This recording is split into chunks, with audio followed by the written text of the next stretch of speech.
Welcome to the Runna Podcast. I'm Coach Anya, an international marathon runner. And I'm Coach Ben, and one of the co-founders of Runna.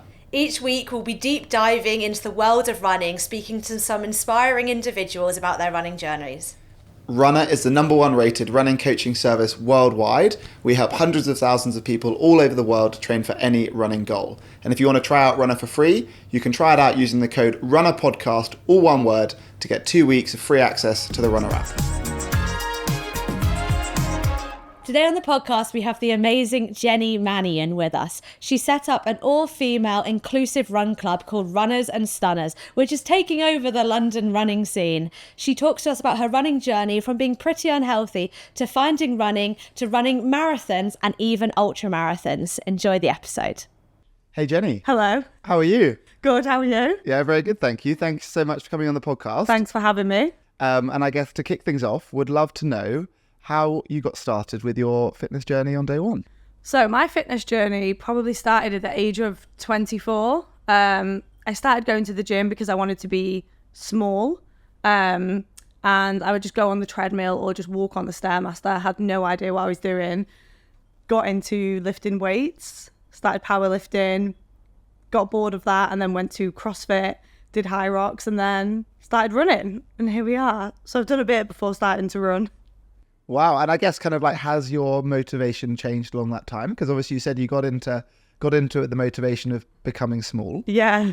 Is that like always been the motivation? Is that still the motivation? No, not at all. I think the motivation now is to just have a good time. Yep. Yeah, and just enjoy it. I think that changed quite quickly. When I started lifting weights, I was like, I actually just want to be strong.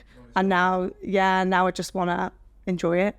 Nice. And I guess kind of what took you through kind of like getting into powerlifting, getting into kind of like CrossFit, HYROX, like what is it about all of these different things? Is it? Yeah, so when I was back in the gym, so I was in the gym and I had no idea what I was doing. I was walking on the Stairmaster and I got talking to a PT once in the gym and he was like, you should start lifting weights. So I booked in a PT session with him. And then I was really like fascinated by other women in the gym squatting and stuff. I was like, girls don't do that. What are they doing? And then started powerlifting through that. And then lockdown hit. And obviously, I was just doing like burpees in the garden. And then after that, I went back to the gym, but I was just bored of it. I was like, I'm bored of like training on my own. So I started CrossFit just for like the community element of it. I actually don't like CrossFit. I actually really don't like it. And then got bored of that, so started running. Yeah. So you're basically just too sociable to exercise on your own, and you almost don't mind the exercise so long as you get to spend time with other people. Yeah, I like spending time with people. I really like the community side of fitness and like training with other people and making your friends through fitness over like getting smashed every weekend, basically. I do think that's a journey which a lot of people go on, as in they do, especially being on social media like you and I, like they do start working out for like unhealthy reasons. Yeah. But then the good thing is quite often you get into it and you realize actually how healthy it is. Yeah. And your mindset completely changes. And then, I remember you being like, I just want big shoulders. Like, I just want big arms. I just want... Yeah. I was like, I'm going to the gym because I want massive shoulders. But I think I was talking to someone the other day and I think there's a timeline with a lot of women as well, as like they start off training because they want to be small, then they realize they actually want to be really strong, so they start lifting weights and eating protein. Then they kind of get a bit bored of that, so they start running, then they get injured, and then they start doing like cycling and maybe getting into like triathlon and Ironman. And I'm thinking, is that next? But I feel like there's this like timeline with a lot of people. Yeah, it's like a kind of full circle, and you're at the end of that, and you're fully evolved. Where like now you're on the triathlon journey.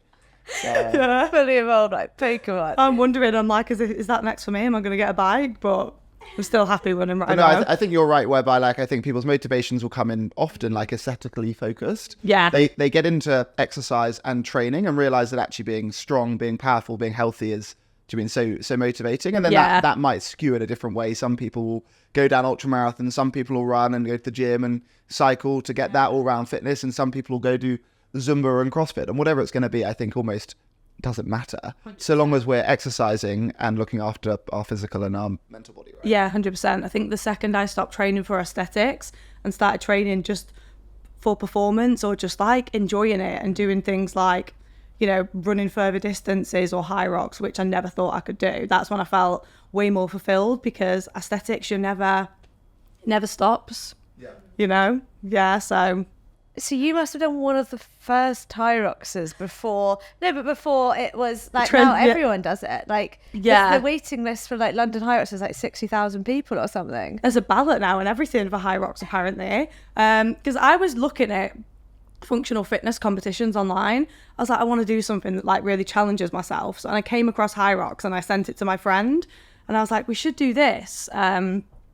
And we signed up. And I remember at the time, the thought of running 8K made me feel sick, because in CrossFit, you normally just run like 400 meters. And I was like, it's actually disgusting that I need to run 8 kilometers. So that's what kind of got me into running a bit. But it definitely wasn't as popular at the time. And it's all of a sudden that's exploded as well. But even with that, I think a lot of people are like really time pressured with HYROX, but I still went, and we just went in matching outfits and just enjoyed it. Yeah, so you said you wanted to prove that you could do it, and that's what you said to your friend. Is that always been your motivation in fitness, like exceeding your own expectation? Yeah, 100%. I'm not like the fastest or the fittest or the strongest, but if I'm beating myself, then I think that's a good motivation. Yeah. And so kind of doing your first HYROX, 8K scared you. Yeah. You've gone from there to now do marathons and ultra marathons. Yes. That sounds absolutely crazy. How have you kind of found, because obviously your running was just a way to be fit enough to do the HYROX, right? Yeah. Was it that you built up your running and loved it, or what is it that's taken you to where you are now? Yeah, so I started running, like, I think the first time I ran over 5K was for HYROX. Mm-hmm. So I think the first 5K I did was in lockdown, you know, when everyone was like putting their hands up on it. Run Instagram, 5, nominate like, 5. Run 5K. Yeah. I remember thinking it was the worst experience of my life. And I stopped running after HYROX, and the year after I was like, I'm just really bored, and I was thinking I'm either going to go start running. I don't really know why I was thinking that, or I'm going to go full send and get a CrossFit coach and actually try and get good at CrossFit, but I just want to commit to something. And I was like, I'm just going to go on a run on this one given day, like last April. And I went out on a run. It lasted like 3K. It was awful. And I got home, and I don't really know what came over me as well, but I signed up to like a 50K ultra. It is like slightly a ridiculous story, but it's got me here now as well. Like, you know, even talking to you, it's like that decision has changed like my life. Why? Like, did you know anyone that had done a 50K ultra? Like, no. I had so one of my friends at the time, actually, I was working with a guy, you might know him, he's called Finn. Run with Finn. Yeah. So he ran like 100 marathons, and I was working with him, and on the first day at work, you know, you have to give a fun fact about yourself. He's like, I've run 100 marathons. And I was like, what you on about? Like, stop lying.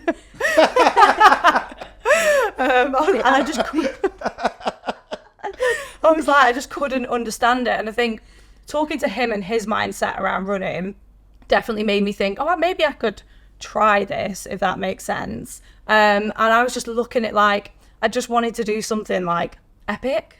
So I signed up. He actually coached me at the time for it as well. So yeah.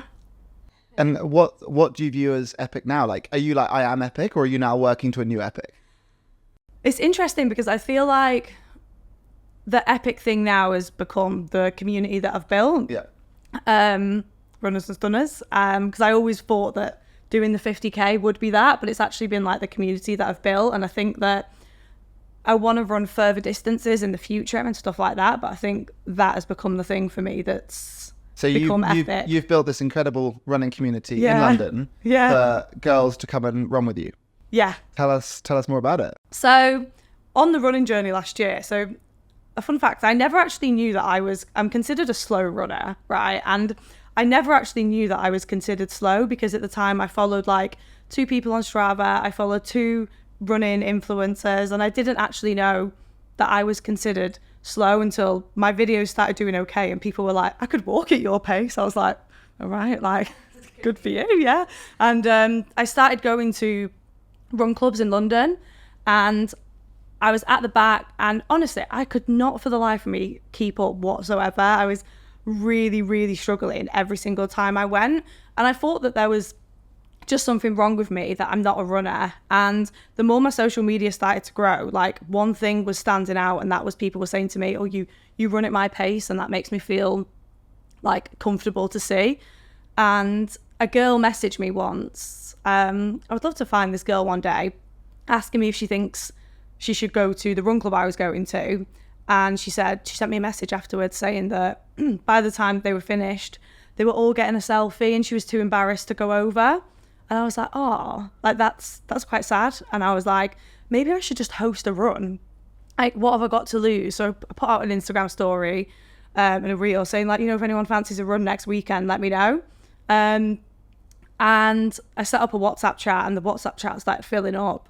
I even did a story. Remember when 50 people got in the WhatsApp chat? Did a story like dancing in my living room. And I loved it. So I just carried on doing it every weekend. I never actually intended to set up like the community. It just was having fun, and it's just kind of happened, basically. So it's amazing. Yeah. Like, you've kind of changed some people's lives. Like, no, but like, people have told me like Runners and Stunners is their favourite run club. It's the only one they feel like it's the most inclusive run club. Yeah.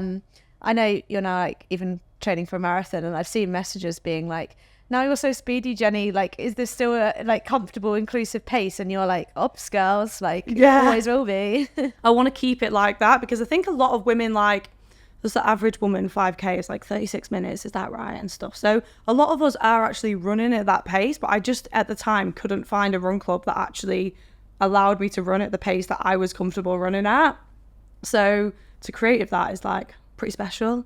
Yeah, I love it. Oh, no, I think, and then also sharing that journey on social media as well, where people don't only get to look up to doing the Olympians and the Anyas of the world, who are doing really at one end of the spectrum, and making sure that like, yeah, people can be inspired to start, and people are going to come to Runners and Stunners, and some of them might graduate to going on to run and being too fast for you. Who knows? Yeah. And I think like making sure that there's a way in is so valuable. Yeah, 100%. I think it's just getting people into it, no matter what your pace is at the beginning, is just getting out and moving. And there's a few girls now that have actually got too fast for the run club, so they go to different run clubs now and stuff, and that's absolutely fine. My job's kind of done. It's just getting more people out and moving at a pace that's comfortable for them.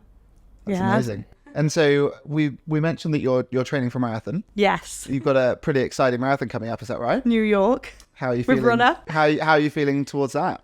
Yeah, I'm actually so excited. So this was like my dream race, to be able to run this. So I'm absolutely buzzing that I'm running it. And I ran Seville in February in like 5 hours and 4 minutes. So I really want to PB it. So I'm putting a lot into like my speed sessions at the moment. Running fast is so that's so hard. But I'm putting a lot in to try and get a little bit faster, and hopefully get a PB in New York. Yeah. Well, I'll be there cheering you on, and Andy, you're running as well. Yeah. It'll be a very special weekend. Yeah, I'm so excited. It's been at the top of my bucket list as well to go to New York for the longest time. So, will you be hosting a Runners and Stunners out there, maybe? Yeah, I would actually love to be fair. I don't know if I've got followers in New York, but I hope so. You'll have to find out. I'm sure. I'm sure you will. We did one I went to see Taylor Swift in Stockholm, and we actually did one there. We did a Runners and Stunners in Stockholm. Did you just listen to Taylor Swift songs, or was that a different one? Yeah, no, we did a Taylor show. So we brought like speakers. It's when Taylor Swift was in London. So for the people that couldn't get tickets, we ran 6K and listened to Taylor Swift songs. Wow. Yeah. Because isn't it true that she, I don't know if this is a myth or I'm now going to sound like Taylor Swift's like super fan, but does she not practice for her sets by jogging slowly on the treadmill and singing all of her songs? Yeah, for 3 hours apparently. So like a couple of people have done their like Eras Tour set list workout. So she sings her songs whilst running for 3 hours. Yeah, I mean that is... it's cool. Singing and running is a skill. Yeah. I've really learned that when we have speakers, because I'm like, And I'm always thinking, Taylor Swift is super fit. Yeah, she was fit. Like, she's actually an athlete to be able to do what she does. Yeah. I think we should live stream Anya on a treadmill for 3 hours singing. Well, it wouldn't take you 3 hours. Well, no, it would, because the songs, you can't speed them up. Yeah. Do you like Taylor Swift? See if you can sing along to Taylor Swift for 3 hours. Yeah, 100%. I think you could. If we get a gazillion listens on this podcast, Anya's going to live stream the next podcast on the treadmill for 3 hours. That's it. I'll be here for it. Taylor Swift listens to the podcast too. Yeah, if Taylor Swift comes on the podcast, then we'll do a live stream. That'll be game changer for the podcast. It'll go like this, yeah. So New York is your second marathon. Yes. Is that right? So Seville was your first. Yeah. How was that experience? Yeah, I loved it. Seville was amazing. It's a beautiful city. It was quite warm. The one thing I'll say, there was a cut-off time of 6 hours, so typically for like slower runners towards the end, there's not that many people left running, but I still had a great time. Like, I loved it. Yeah, and I think a lot of people say beforehand, when people say like the marathon is the victory lap, just enjoy it, I would always be like, shut up, no it's not. Like, it's gonna be the worst day of my life. It's gonna be so hard. And it's actually so true. It is just like the victory of all the training that you've put in, I think. Yeah, it's so hard. It was hard. But I think it's that hard feeling that makes you so proud and makes it the victory lap. Because I honestly found some of my like 30k training runs harder than the marathon. Because I think on marathon day I was just on like a high. I think when I started, obviously it'd be so different for someone like you as well, like the elites. But when I started, I saw, you know, guys in fancy dress. I saw a guy running barefoot, and I just said to myself, like, it's not that deep. Like, you can do this, you know. I think when you see all these different things, I was like, it's actually fine. Yeah. And was there a moment within it that you questioned yourself, or you just knew the whole way through you can do it? Yeah, I knew I was going to do it. I think when I hit like 37k, you could see the splits just like drop when I hit about 37, and I was just throwing myself a little bit. I was like, every time I got to a sign, so I got to 38k, I just walked for a minute and then ran to the next sign and just carried that on basically, because it was warm and it was definitely a struggle. But we were saying, weren't we, like, no matter how fit you are, like, everyone hits that wall in a marathon. Yeah. It's just being mentally strong enough to get through it. Yeah. And I guess you'd already done an ultra, or have you done more than one ultra? I did. You could do the distance. 50k last September, which was interesting because that landed on the hottest day of the year last year, and it was not what I was like expecting. I kind of had this image of like me running through the woods, and it was going to be like really cool. It was so hot. Like, yeah, I was just delirious. Did you run that alone, or? Yeah, so I ran that with two friends. They ran the first 10k with me, but they're a lot fitter than I am, so they kind of took off. And then I ran the rest of it on my own, and it was just so hard, just mainly because of the heat. But yeah, that was last September. Well, it sounds like, in a way, like you just throw yourself into like the full end of the spectrum, and it's almost like clearly you are very strong mentally. That means you can keep doing these things. I mean, like, to have a first 50k or a first ultra marathon on the hottest day of the year is something else, and just to get through it's incredible. Yeah, 100%. I think I'm like, there was no way that I wouldn't have done it. Like, I would have never been like, I'm actually going to drop out, because I think a lot of people on the day were dropping out because of like the heat, but I was just like, no, I've not put on all this training and come this far to drop out. I think I'm quite stubborn in that sense. Like, I would, even if I was like crawling like for 2 days, I would have made sure that I finished. And for people maybe who struggle with their own motivation, like, what is it that you have within you that means you just don't quit? Is it just who you are as a person, or are there things that you'll do to I don't know, make it harder to give up on something? I think it is like who I am as a person, to be fair. I think I've always been kind of like that. I think in those scenarios, like, I just won't quit, like, I'll just carry on, if that makes sense. So yeah, I think it's maybe more me as a person, like, I'm quite motivated, I think. Yeah. Do you think sharing it on social media helps or not? Does it keep you accountable? 100%. I think definitely, like, being a running creator, that there can be an element of, I need to make a running video today, like, I need to go outside. And because I shared that 50k training journey, there definitely would have been an element of, if I don't finish, like, you know what I mean? So yeah, there's definitely an element of that as well, but it can keep you motivated now. It's literally kind of like my job to make running content. So I need to run. So it's almost like it's almost like a good pressure, not like an evil pressure.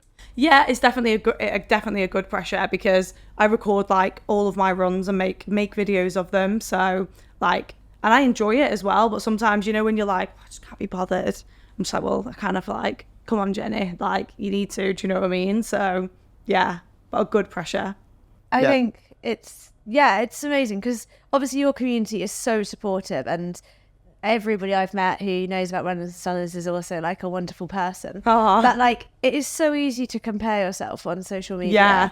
And if you are having messages being like, oh, I could walk at that pace, like how do you look past that? Or like, does running is it not for like the speed? Like, what is it? I think especially with the messages, like you just have to laugh, because I always think about the person sat at home like writing that, like there's someone at home writing that message to someone else, and I just think you kind of just have to laugh. And I think there's always going to be, no matter what level you're at as a runner, there's always going to be someone better than you. Like there's always going to be someone, you know, better at running, better at content, faster and stuff, and everything with running is like super subjective. I think like your pace is your pace, and just to enjoy it, like it actually doesn't matter if you're running 4-minute Ks or 9-minute Ks. If you're actually out and moving and just having a good time, that you're winning.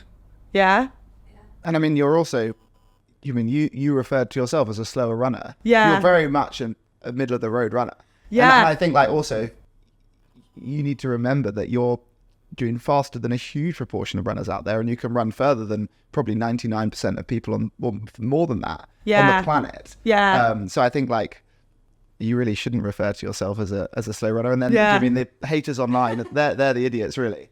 Yeah, 100%. Like we get a lot of it. I did a video the other day that did super well, because people are always like, 7:30 per kilometre is walking pace. So I tried to walk at that pace. I saw that. Yeah, and I couldn't and stuff. I think it's just good to show that, because I think as well, when a lot of people trying to get into running see that people think that's walking pace, it can make them like insecure and not want to carry on. So I think just putting out that message as well is good. But I saw someone say like, you know, average runners don't run marathons as well, so which is such a fact. Well, there we go. But what it proves is that you're not an average runner. Yeah, I'm not. No. I'm not slow. And what's your, like, looking back at all of the different runs, and what's your favorite fitness achievement? That's a great question. London Landmarks. So I did London Landmarks half marathon, and I got a place like super last minute, and it was about 2 months after Seville, and I was just going into that to just honestly have a good time. And that was this year? Yeah, that was this year. And I just went into it like, oh, I'm just going to enjoy it. And I started the race with 2 of my guy mates who were going for like sub 2. And I started running with them at the beginning. I was like, oh, I'm really pushing it. And I was like, no, actually, like, I'm in this now. Like, I'm just going to carry on. And I got a PB half marathon in that race, which I never thought I would be able to run at like that fast. And I wasn't expecting it either. So I think that achievement was like, I think that's the one time I actually cried when I crossed over the line, because I was like, oh, that's it. And is that because you almost believed that that the sky's the limit, really? Because like, you finished that knowing that you're a fast runner. Yeah, 100%. I think I went into that race and I didn't think I was like, this is either going to be, like, I thought it was going to be my slowest half marathon race. I honestly did, because I was like, it was 2 months after Seville, and I'd been after a marathon, you struggle to get back into it, don't you? And I was like, this is probably going to be my slowest half marathon ever. So, but I'm just going to enjoy it. And then at the beginning, like, the vibes are just really good. You know, when you're about to cross the line, I was with my friends, and I was like, went out fast, and I was like, you know what, like, I'm in this now. Like, I'm just going to go for it. So I felt super like accomplished after that one. Yeah. Hey guys, just a little note from us. Anya and I are so excited that we managed to hit the #1 spot in the UK in the running podcast charts. So as a little bit of a thank you to all of our loyal podcast listeners, we managed to organise 15% off all of our runner merchandise. So head to the Runner website, and if you use the code, all one word, all caps lock, MyFastSocks, you'll get 15% off any of our items on the store. So thank you for listening, and go and enjoy, go and get your hands on some runner merchandise. And do you have any more like goal bucket list races, challenges other than New York Marathon? I really, really want to run 100 kilometers. Wow. Yeah, that's like, ever since like when I crossed the line of the 50, because when I did the 50K, the whole race was 100. And I think the whole time I was so fascinated, like, how are people doing this? Like, how are people running 100 kilometers? So that's a big goal of mine for next year. So, yeah. I think whenever I drive, Yeah. and like in Europe anyway, the signs are in kilometers, not in miles. Yeah. And you'll see like a 100-kilometer sign, and then you'll just sit in your car for like hours on the motorway. Yeah. And you're like, people, and I've also run 100K, like, can run this. Yeah. And it's like, it's ridiculous. That's crazy. And like, you must have thought that when you did your 50K, to think Yeah. like, there are people today that were going to do what you're doing, which is the hardest thing you've probably ever done. Yeah. And then they're literally going to just like tie their shoelaces up again and just do the whole thing again. Exactly. And I think, And like you will do that one day. Yeah. Like, that's pretty cool. 100%. I think I was always like fascinated with like bigger distances over like speed, if that kind of makes sense. So yeah, 100 kilometers is definitely on the bucket list. It must be really quite like surreal saying that and knowing that that's true, whereby you started out just to go on the Stairmaster. Yeah. What an unbelievable roller coaster. And like, Yeah. that's, I think, why your run club's so special, is because there will be people who will go on that same journey because they've seen you do it. Yeah, 100%. Like, it's a little bit crazy, like looking back, especially over like the past year as well, because I only really properly started running like last April. So to like have done all of this and have built the community is mad. So It's so special. I think you're almost people's like safety. Like, you make them feel so comfortable. Like, you inspire them. It makes them think they could also go and dream of one day doing an 100K. And also, running as a female in London is often scary. And we've all been like wolf whistled at, and we've all been through that. But you've just built this like safe community of girls that have all been through the same experiences and can relate and like look after each other. Yeah, 100%. We were chatting to a lot of the girls on Saturday because it was the 1 year anniversary, asking them like, how the run clubs help them, and a lot of them have like claimed they weren't a runner, but now they've signed up to like half marathons and marathons. And I went to watch the London Marathon this year, and a lot of people running past me screaming like, I'm a stunner. And that was a moment that I was like, now this is actually like super special. So yeah. So how would someone find the run club and come along? So the run club is on Strava, Runners and Stunners, Instagram, Runners and Stunners, and I basically post the runs every Monday, Tuesday. You can just click going on Strava and just show up. Amazing. Have a good time, yeah. Super cool. Well, please, guys, go along and become a stunner. We're going to segue over to Steph, who's going to give us our weekly tip of the week. My top tip today is on motivation. If you're really struggling to get motivated to do your training and tick the sessions off, then find a purpose or a goal to give you that drive. This could be heading down to a local park run, a marathon, a local 5K, or simply helping pace a friend for one of their big races. This will give some purpose to your training and give you that reason to dig deeper on those harder runs. Thanks so much for that, Steph. So we now have a dilemma myth debunking discussion from a user. Every time I feel a niggle, I'm so adamant to push through the pain. I feel like more people do this than they would care to admit. Even though I know it's wrong, but I'm so scared I'll lose all my progress and hard work that I've put in. What's your advice of when to stop, and how do I prevent myself losing too much progress? Yeah, so this is probably one of the hardest challenges in running. And I think the more into your running you get, maybe the more you appreciate that you don't want to get injured. But at the same time, the bigger goals you set yourself, the more you need to be prepared to push yourself really hard. So being able to find the limit between what is fatigue and then also what is pain or the start of an injury, learning to feel the difference between those two different sensations, which are very similar, is very, very valuable. And also what we don't want to do if we're really pushing ourselves to achieve amazing things, whether it's an ultra marathon, whether it's really fast times, is also be strong-willed. And every time we have a bit of fatigue, we don't want to be like, my legs hurt, not going running today. Oh, I'm tired, not going running today, because we're never going to achieve amazing things. So we've got to be able to strike that balance. And the last thing you also want to do is be like, I am strong-willed, I can do anything. My legs hurt like hell, and out the door every day, because that's going to lead to an injury. So it's a really, really fine balance. And I guess kind of like the way I would try and differentiate the feeling between kind of an injury-related pain or fatigue would be kind of like a sharp pain that's normally orientated around a joint, would be more likely to be kind of a sensation of an injury type pain, whereas kind of like dull, achy muscles, doing your quads are rock solid, your hamstrings are rock solid, whatever it's going to be, that's more likely to be fatigue. At the same time, we shouldn't always just run hard through fatigue as well. So we want to be able to tell, is this normal fatigue? Are we used to kind of living at this level of a little bit of fatigue? Let's go out and do an easy run, and hopefully the body will recover over the next day or two before our interval's coming up. But again, if you don't have any injury pain, but you've got this dull ache in your muscles and you're meant to be doing a speed session, that's probably also not going to lead to the best outcome in that speed session as well. So being able to listen to your body and say, no, I don't normally feel like this on a Tuesday morning and it's my speed day. I'm going to push my intervals to Thursday, and instead I'm going to go and do a swim or do a walk or maybe just do some Pilates or yoga. So being prepared to adjust things, but very much kind of like learn to feel your body. And you can't jump into someone else's body and feel what they feel. So we've got to try and be able to reference against ourselves. Are we used to feeling like this on the outside of our knee? No. Okay, maybe that's not quite right. Let's go and take it easy for a week or two. Is this just, did I do an absolutely savage interval session? Yesterday, my quads were on fire, probably just fatigued. And so it's very much the case of learning to feel your body and taking it from there. Would you add to anything there, Anya?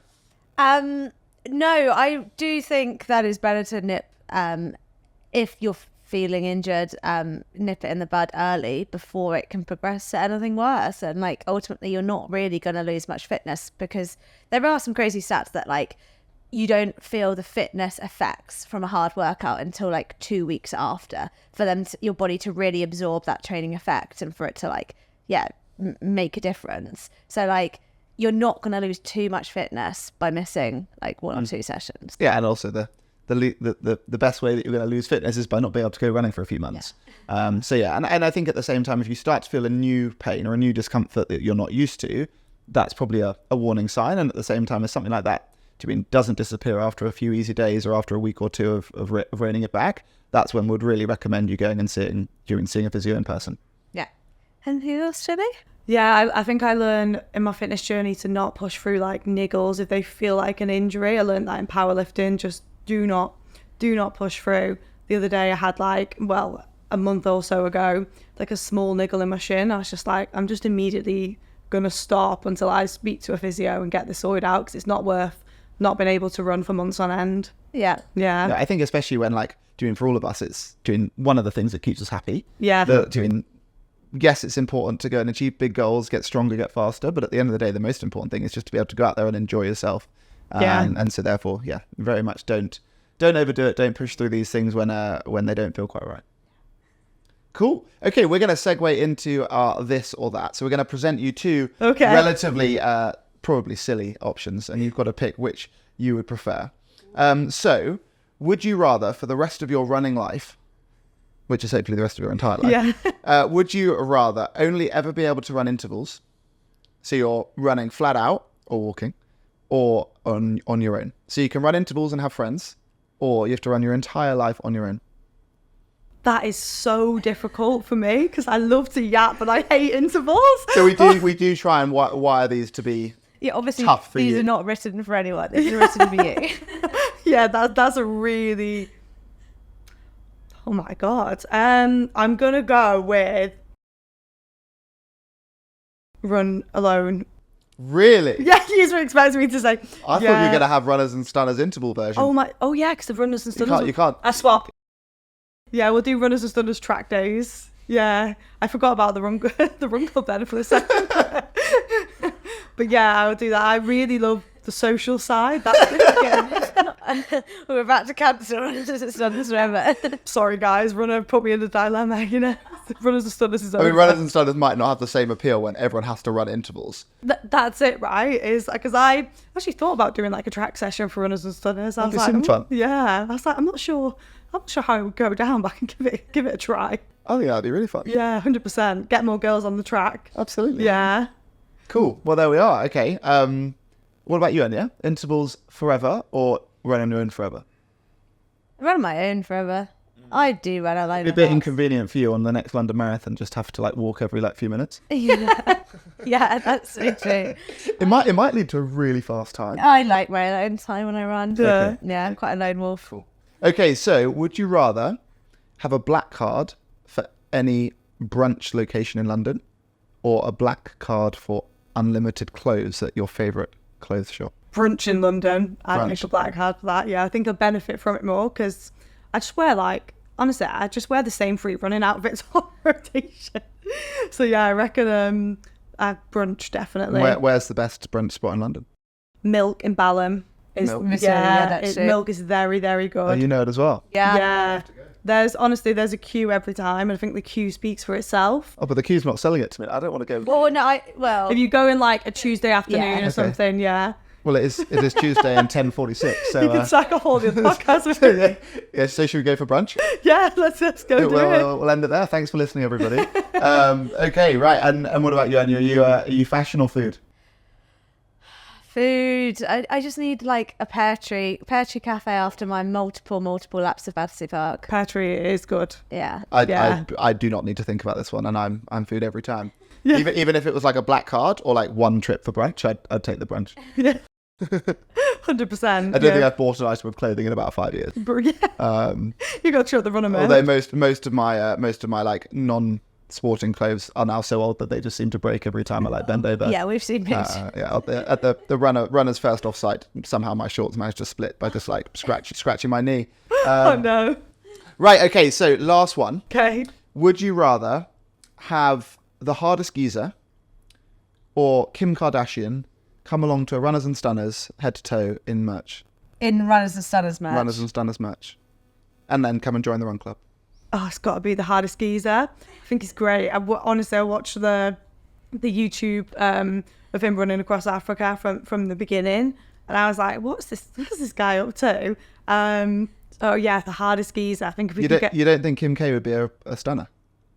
I reckon she could be a stunner, but I reckon the hardest geezer would look really good in like a bright pink, like chatting, running, stunning top. I reckon it's what he's all about. Nice. Well, there we are. We'll have to send him over. Yeah, 100%. But yeah, hardest geezer. Amazing. Cool. Amazing. We'll make it happen. Yeah. Okay, we've now got an embarrassing running story that has been sent in. And I'd love to know if you have an embarrassing story as well for after, Jenny. Okay, during my first marathon, I took all the freebies from the expo. I hastily threw the gels into my running belt pocket early in the morning without looking. At about mile 8, I unzipped the pocket and randomly took out a gel packet. Ripped it open with my teeth and shot it.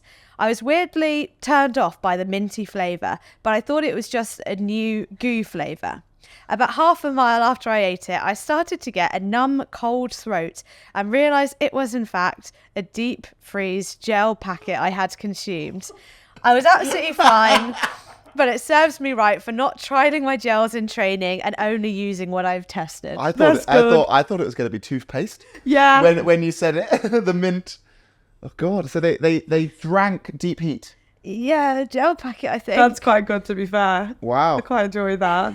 Fair play for them just cracking on with it. Yeah. Also, like, you know, like being in the zone, like they are in the zone, like they are head down, get the gel out, do not blink, do not look at it, rip it, shot it, crack on. Yeah. That's in focus. A minty arrow. Yeah. Oh, bad day. Wow. Bad day for him. Also, they have a real like low bar of what they think gels are meant to be, that they just consumed like a medical product and just assumed that, like, oh, you know, just another one of those dodgy gels. A lot of people do like they're gels. very much love-hate, aren't they? Like, I genuinely think it's just like liquid Haribo. I honestly don't mind gels whatsoever. People are like, the texture is disgusting, but I actually can, like, they're fine. Yeah. Literally. I like... I was about to say something really inappropriate, but I just don't think I should say it. I also looked at you because I was about to say it. I think I can say it.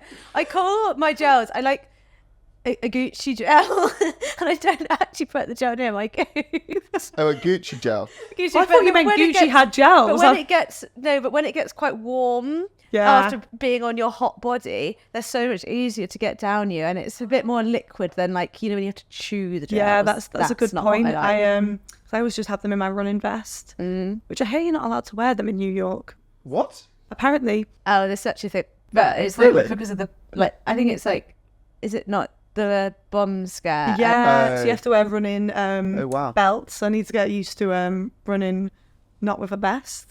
Yeah. Do you have an embarrassing running story, Jenny? It's got to be like toilet disasters. I think that we've all had them. There was one story where I was leading a run club and I was like, oh, I need to go to the toilet. And we do take stops on the run club, so I thought I could disguise a toilet break just by like, oh guys, we're just going to have a quick stop now. You know, everyone just have some water and stuff like that. And I stopped outside of Starbucks.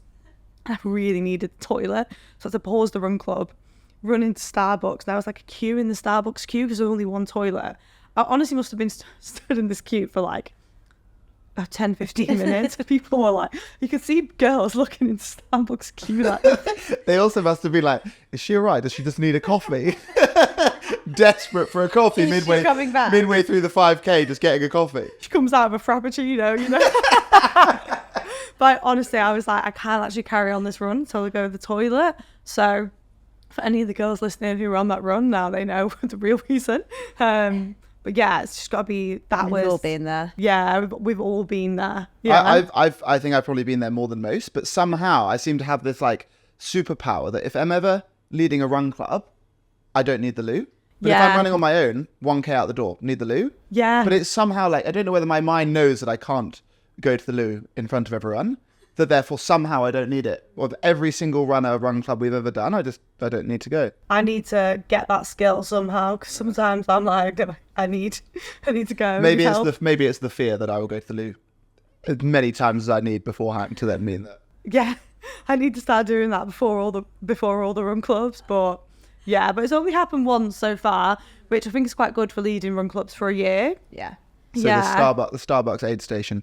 Starbucks aid station, yeah, in Greenwich. Amazing. Not bad, is it? I will always, say like, you can't die of an embarrassment. Like that's the worst. You were telling us about a funny story from the triathlon the weekend. So I did a triathlon this weekend, and this honestly, I didn't see this. My parents did supporting.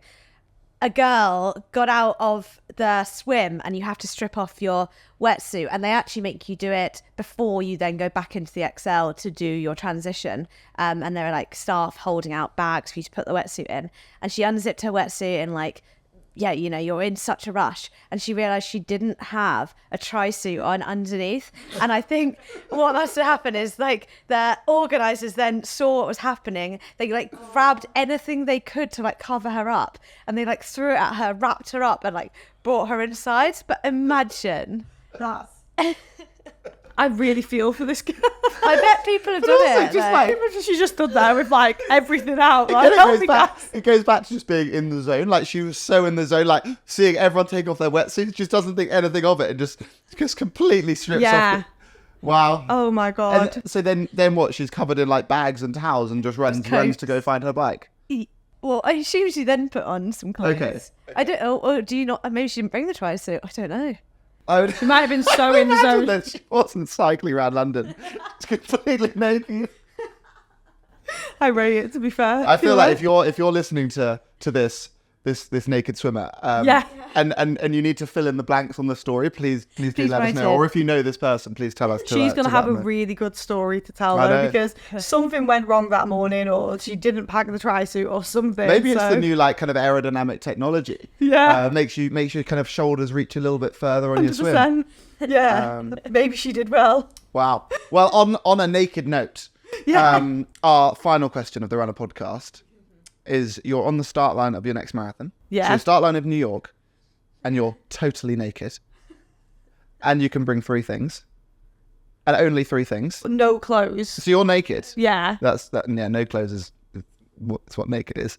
And you can have 3 things for your marathon. What are your 3 things? It's a great question. Headphones. Yeah. Yeah. Should have gone with like trainers. Yeah. And a sports bra. So are your headphones? I think I could go. Are your headphones connected? Have they got music on? Have they got a YouTube plug-in? Do they? Oh, that's right, isn't it? Oh my God, this is actually a really tough question. Because I think some headphones probably do have like a built-in Spotify maybe. Because my phone as well for content. This is a really tough. You know what? Fuck it. Am I allowed to swear? Well, you have now. Yeah. You're naked in your shoes and your headphones, swearing away. Headphones, phone, and trainers, and I'll just do amazing. And now the content's going to be absolutely banging. It is. That's gonna really take off my running content career, isn't it? Yeah. Wow. There we are. That's it. Music, phone for content, and trainers. Because and I'll just do the rest naked. And what shoes are you going for? Ooh, ASIC. What are they called? Whatever you want, ASICs. I can't remember what the actual name of the trainers are. But What colour? Green. Green? Yeah, Nice. those green ones. I really like them. Nice. I'm not really a carbon plate girl because I think if you're running, I don't need them. I need stability. Are they the ASICs? Like KNO or like the Nimbus? Nimbus. Yeah, ASIC Nimbus. Nice. Yeah.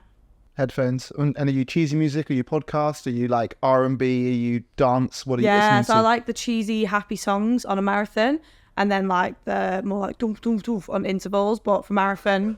That's what I was You trying know to what say. I mean? I was like, I didn't know what I was saying. I was like dance, R&B, but I meant like, are you like cheese or are you dun dun dun? Dum, dum, dum, Yeah, so you you're know? dun dun dun on intervals and your marathon. cheesy music.